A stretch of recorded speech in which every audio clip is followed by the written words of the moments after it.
मैं सत्यनारायण शर्मा साहित्य दृष्टि के चैनल पर आपका इस बसंत पंचमी के शुभ अवसर पर हार्दिक अभिनंदन करता हूं। आज मैं इस विषय वस्तु के साथ अपने आप को प्रस्तुत करूंगा कि सरस्वती शब्द कहां से लिया गया और इसकी जो प्रतीकात्मक व्याख्या हमारे ऋषि मुनियों ने किया, हमारे पूर्वजों ने किया, वह आज तक आते आते कैसा आकार धारण किया। सरस्वती शब्द यह गंगा जमुना सरस्वती का ही एक हिस्सा है। हमारे प्राचीन भारत में गंगा जमुना सरस्वती का जो संगम की जो कल्पना की गई, जो सरस्वती नदी विलुप्त हो गई, उसी सरस्वती नदी के तट पर हमारे ऋषि मुनियों ने, हमारे विद्वद्जनों ने एक अनुपम साहित्य की रचना की। पौराणिक गाथाओं की, पौराणिक कथाओं की, महाभारत की अनेक प्रकार की रचनाएं उस सरस्वती तट पर ही की गई और इसी रूप में वैदिक ग्रंथों में यह शब्द आया। सरस्वती का तात्पर्य होता है बहता हुआ निर्मल और स्वच्छ जल, जिसमें स्नान करके हम अपनी आत्मा को पूर्णपेण पवित्र करते हैं, जहां पर हमने अपने आप में एक निर्मल अनुभूति करते हैं, उसी का नाम सरस्वती है। और आगे चल करके हमारे पूर्वजों ने, हमारे भाषाविदों ने, हमारे साहित्य के अनुभूतियों से ओतप्रोत सरस कवियों ने, सरस मनुष्यों ने, कलाकारों ने सरस्वती की एक कल्पना की, उसको एक माता के रूप में स्वीकार किया। जो नदी बह रही थी, जिस नदी की धारा में बह करके व्यक्ति अपने शरीर, मन और तन दोनों को निर्मल करते थे, उसको एक आकार दिया, एक नारी के रूप में, एक देवी के रूप में, और उस महान देवी का एक जो वाहक बना वह हंस बना। यह हमारी परिकल्पना है, क्योंकि हंस में नीर क्षीर विवेक का एक विशेष गुण होता है। दूध और पानी वह हंस अलग अलग कर देता है। न्याय क्या है, अन्याय क्या है, झूठ क्या है, सच क्या है, पाप क्या है, पुण्य क्या है, धर्म क्या है, अधर्म क्या है। जिसमें इस प्रकार की विवेक की अनुभूति हो, वही व्यक्ति सरस्वती का वास्तविक उपासक है। इसलिए हमारे पूर्वजों ने जो परिकल्पना की, जो एक प्रतीकात्मक रूप दिया, वह अपने आप में एक अद्भुत और अद्वितीय रूप है। लेकिन यहां तक आते आते हम लोगों ने पाया कि सरस्वती की उपासना की जाती है, यह सच है। वह हंस वाहिनी है, वह वीणा वादनी है, वह वीणा पानी है, सारी बातें हैं। लेकिन यह एक अलग आकार सा ले लिया। उसका उपासक जो है, उसमें नीर क्षीर विवेक का आकार नहीं है। वह पाप पुण्य के बीच एक अंतर स्थापित नहीं कर पाता है और इस महिमा मंडित उपासना को पाखंड से भर देता है, जिसका खुला रूप आप समाज में आज भी दे सकते हैं। हमारे पूर्वजों ने, हमारे मनुष्यों ने इस प्रकार की कल्पना नहीं की थी। उनकी कल्पना बहुत ही उच्च कोटि की थी। जिस वीणा के संगीत से हमारे जीवन में एक सरस धारा का प्रवाह होता है, जिस संगीत में डूब करके हमारी आत्मा पूर्णपेण निर्मल हो जाती है, हमारे हृदय में संगीत की एक लहरें उठने लगती है, जहां पर हम एक अलौकिक आनंद की अनुभूति करते हैं, इसी के नाम सरस्वती है। यानी नीर क्षीर विवेक और संगीत की रसधारा में प्रवाहित करने की जो अद्भुत और अतुलनीय क्षमता है वह सरस्वती में है, जिसके शरण में जाकर के हम एक अलौकिक ज्ञान की प्राप्ति करते हैं। लेकिन यहां तक आते आते धर्म के धर्मांधों ने, पाखंडियों ने एक धीरे धीरे एक अलग आकार दे दिया। आकार यह दिया कि सरस्वती का तो उपासक है, लेकिन हंस वाहिनी जो रूप है हमारी मां का, जो नीर क्षीर विवेक का प्रतीक है हंस, उस प्रकार की अनुभूतियों से उसका हृदय आप्लावित नहीं होता है। वह धर्म अधर्म, पाप पुण्य, सत्य झूठ में कोई अंतर नहीं कायम कर पाता है। हम उसकी सानिध्यता को तो प्राप्त करते हैं, लेकिन उनकी सानिध्यता प्राप्त करने के बाद हमारी विचारधारा में, हमारी बौद्धिकता में, हमारे चिंतन में जो एक निर्मलतम रूप होना चाहिए उसका बहुत अभाव हम पा रहे हैं। और इस अभाव के कारण कहीं कहीं ऐसा प्रतीत होता है कि आज उस प्रकार की महिमा कहां विलुप्त हो गई।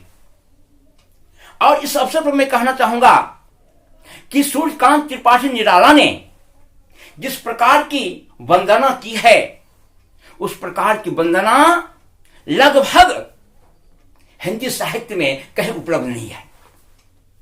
क्योंकि अधिकतर व्यक्ति जो वंदना कर रहे हैं वह तो भौतिक सुख की प्राप्ति के लिए, कि हमको ज्ञान दे दो, हमको नौकरी दे दो, हमको संपत्ति दे दो, अनेक प्रकार की भौतिक कामनाओं से ओतप्रोत होकर के हम सरस्वती की पूजा कर रहे हैं। मैं कह चुका हूं, सरस्वती एक नदी थी और उसके प्रवाह में, उसके तट पर हमारे पूर्वजों ने एक से एक ज्ञान विज्ञान से युक्त ग्रंथों की रचना की। और यहां तक आते आते, अत्याधुनिक युग में आते आते वह परंपरा कहां तक रह गई, यह तो आपके विचार पर निर्भर करता है कि आप खोजिए वो कहां तक है। और निराला ने इस बात की मैं व्याख्या कर रहा हूं कि वरदे वीणा वादनी वरदे, प्रिय स्वतंत्र रब अमृत मंत्र नव भारत में भर दे। देखिए क्या व्याख्या है, वरदे वीणा वादनी वरदे, हे वीणा को संगीत में धाराओं में प्रवहमान करने वाली सरस्वती, तुम मुझको वर दे। और प्रिय स्वतंत्र रव, गौर करेंगे शब्द पर, प्रिय स्वतंत्र रव, प्रिय और स्वतंत्र एक आवाज, एक आंदोलन, एक अनुभूति, एक विचारधारा, एक अभिव्यक्ति हम में तुम भर दे। प्रिय स्वतंत्र रव अमृत, प्रिय स्वतंत्र रव, यानी जो हमारी आवाज होनी चाहिए उसमें उन्मुक्तता होनी चाहिए, उसमें एक स्वच्छ निर्मल आकाश के बीच हमारी आवाज पूर्ण रूपेण स्वतंत्र होनी चाहिए। प्रिय स्वतंत्र रव अमृत मंत्र नव, अमृत की नवीन चेतना तुम भारत में भर दे।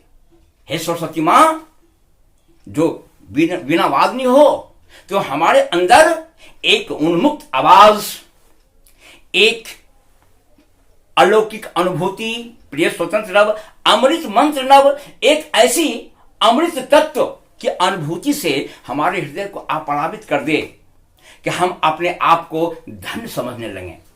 भारत के कण कण में एक नित्य नूतन स्वतंत्रता की आवाज गुंजायमान हो सके, इसी प्रकार का आवाज दे।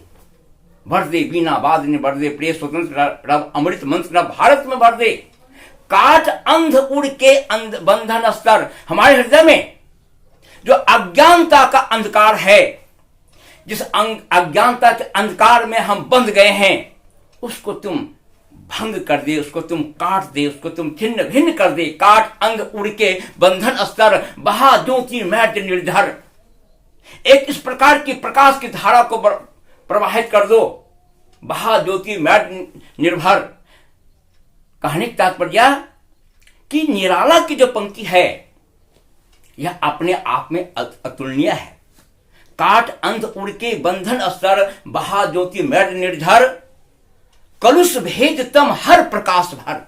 कलुष जो ईर्ष्या है, द्वेष है, कलुष भेद तम जो कलुषता का अंधकार है, कलुष भेद तम हर प्रकाश भर, जगमग जग कर दे, बढ़ दे बिना बादल बढ़ दे। यह वास्तव में अपने आप में अलौकिक और अद्वितीय है।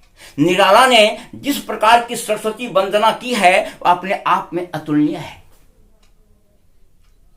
और मैं कहना चाहूंगा कि यह जो बसंत है, इस बसंत के अवसर पर सुभद्रा कुमारी की वह पंक्ति याद आ जाती है, वीरों का कैसा हो बसंत। जो हमारा परिवेश है, प्रत्येक युग में एक नौजवान को देश के लिए, राष्ट्र के लिए एक नूतन संघर्ष चाहिए, एक वैचारिक शक्ति चाहिए।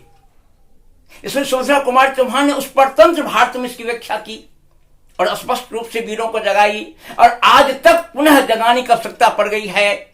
वीरों का कैसा हो बसंत, तल चितवन हो या हो धनुषबाण, तल चितवन हो या धनुषबाण, यानी वीरों का बसंत कैसा हो। वसंत का तात्पर्य होता है उत्साह, उमंग। प्रकृति में जो नूतन पल्लव का आगमन हो जाता है, कोयल कूकने लगती है, चारों तरफ का प्रशमन पुष्प खिलने लगता है, हमारा हृदय आनंद लोक में विचरण करने लगता है, उसी के नाम बसंत है।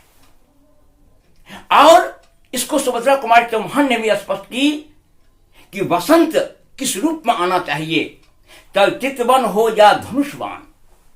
जो हमारे वीर पुरुष हैं, जो नौजवान हैं, उनकी आंखें किसी के साथ अपनी श्रृंगारिक भावनाओं से ओतप्रोत हो, या हो धनुषबाण, या धनुष के बाण के समान जो बाण आक्रमण करने जा रहा है उस पर उसकी निगाहें हो। तल चितवन हो या धनुषबाण, गलवाहें हो या एक हो कृपाण। उसका बाह किसी नायिका के साथ गलवाहियां करती हुई दिखाई पड़े, या उसके हाथ में देश को परतंत्रता की बेड़ियों से उन्मुक्त करने के लिए तलवार हो। यही समस्या है दुरंत, वीरों का कैसा हो बसंत। जिस देश के हम रहने वाले हैं, उस देश में यह नौजवानों का देश है, बहुमत युवाओं का है, और उन युवाओं के लिए यह बसंत उन्मादक है। और उस उन्मादकता का प्रयोग देश के विकास की ओर होनी चाहिए, देश को आगे बढ़ाने के लिए होनी चाहिए, देश की व्यवस्था में एक सकारात्मक परिवर्तन के लिए होना चाहिए, न कि मात्र एक लौकिक सुख में कैद होकर के अपने जीवन को निरर्थक बना लेना चाहिए।